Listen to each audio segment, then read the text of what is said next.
Hi, and welcome to the Ghost Rider Zone. I'm Ghost Rider TGAC, and I'd like to welcome you to the inaugural show of my program. We're here with Dinero TGAC and a couple of other friends. We're going to talk about some of the things that are coming out for this holiday season. We're going to talk a little bit about Dan's infamous motto, 57 inches of fun, and some other topics that are going to come up throughout the few minutes that we're going to be taping the show. So, first of all, I'd like to introduce one of the members of TGAC, and by the way, if you haven't been paying attention to the site, TGAC stands for the Game Attic Club, and it was really Dan that got the club started. We all started playing video games up in Dan's cool attic, perfect for LAN game parties. So Dan, wanted to introduce you. Thank you for being on the show. Thanks for having me in my own house. On location, of course, Dan's coolness. We'll get to that in a minute. Dan, why don't you tell the viewers a little bit about what got you into video gaming in the first place and what attracted you to Xbox? Kind of like the history. Well, way back when, it was the Commodore 64, which I'm sure many of gamers of my very young age have started with. Started with, thousands of games on the 64 and just playing with that for years. Mule was one of our most favorite games. I don't know if too many people have heard of that game. Oh, yeah, many good times sitting around playing Mule. And then the consoles started coming out. Sega Genesis was my first console that I purchased. I mean, I've played all the Nintendos, the Saturns and whatnot, but it was then the PC.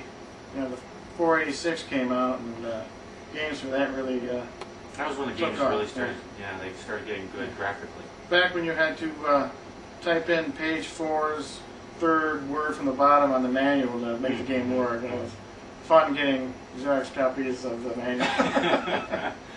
But it's been PC for a long time. Original Xbox, definitely played it with you guys and other people. And then the 360 came out, and that was just a giant leap. Looked good, a lot of functionality. And that's when I, not right off the bat, it was what, February, March when I got my Xbox? I think part of it was that only a few of us were able to get in on the launch day. Not a whole lot of them were available at the beginning, but once it came out again, that's when I got it, and I think I actually spent more money on peripherals than I did on the Xbox itself when it came out. Yeah, I remember, I remember one of the things, I don't know if our cameraman can show down, one of the things that Dinero got right away was one of the steering wheels. And that was good times. Yeah. Now you got that, and the game that you played it with, if I'm not mistaken, was the first Need for Speed that came out. Yeah, Need for Speed Most Wanted. Yeah. That was, I haven't solved it yet, because there's so many games and so little time. Some people work 40, 50 hours a week. Plus watching DVDs and whatnot, I like to watch a movie here and there.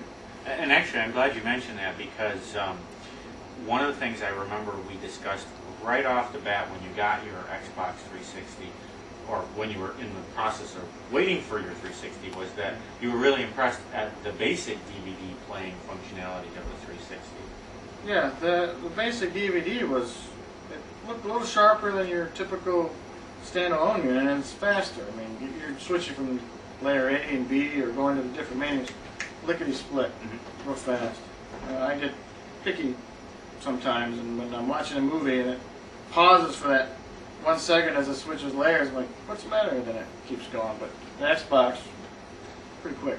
Well, they did a good job with that. Yeah. And then, of course, I know that you were a big fan because of the fact that you have some nice high-end equipment here, that you went for the brand new HD DVD drive. Yeah, couldn't wait for that to come out. Got that on the day it came out. And what do you think of it so far? That's great. I mean, the DVDs themselves, they look amazing.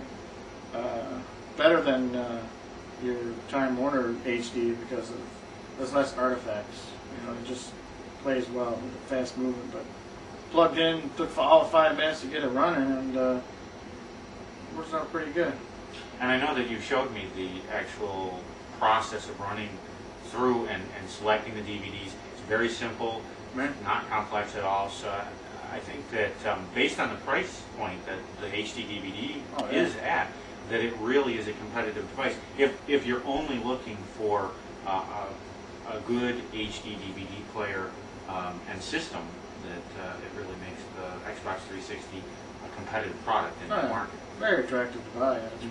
Well, actually, one of the bigger reasons why I bought it because I wanted that. It was coming out and it was easy, and I can use my own remote to make it work. That's very Don't have cool. to use a controller. I like that. That's very cool. I didn't see myself using a controller to watch a movie. Like, oh, okay, so. Right. I mean, it does give you those options, but the options for whether you have a universal remote control or Logitech makes a really nice remote control, or the Xbox Media Remote, or whatever you're using Okay with that. for controlling the system. So, I mean, there's lots of options there.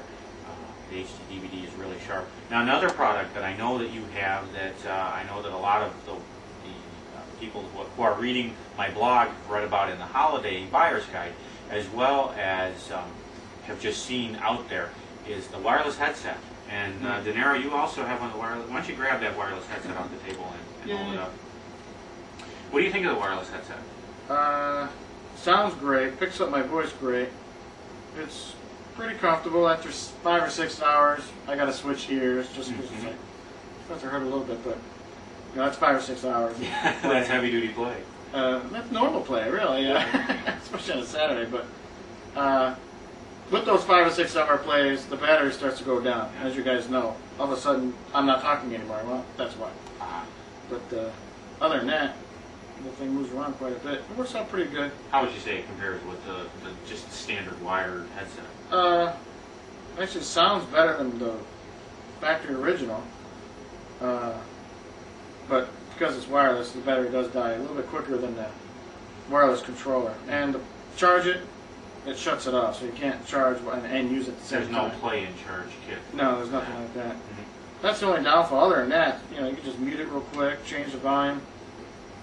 The range isn't quite as good as the handhelds. And I can go to a couple different rooms, but I can't go to a different floor, especially since I redid my bathroom. But as far as rating, you know, out of 5, Out of 5, what do you think? 3.75. Okay, so it's pretty good. Yeah, ain't too bad. They could have a little room for improvement. Yeah, I mean the factory one, you gotta do that too, especially when it okay. by default breaks after a while because of the wire. You're right. I think certainly. Well, you know, there's always the possibility that a company like Plantronics might come out with one. Oh yeah, and you know that would be awesome. But at least in the meantime, sounds like the Xbox wireless headset is definitely a good thing. Yeah. There's also some other great products that have come out for this holiday season. We talked a little bit about the steering wheel. Well, Microsoft has come out with a wireless steering wheel as well, and it comes packaged with a special edition of PGR3 that's got the rumble control and force feedback built in. So that's a great product. I don't have that on my buyer's guide, but I know that a lot of you who are anticipating the release of Forza 2, which was a little bit delayed but is coming out soon, that a lot of you will be going for the steering wheel when Forza 2 comes out.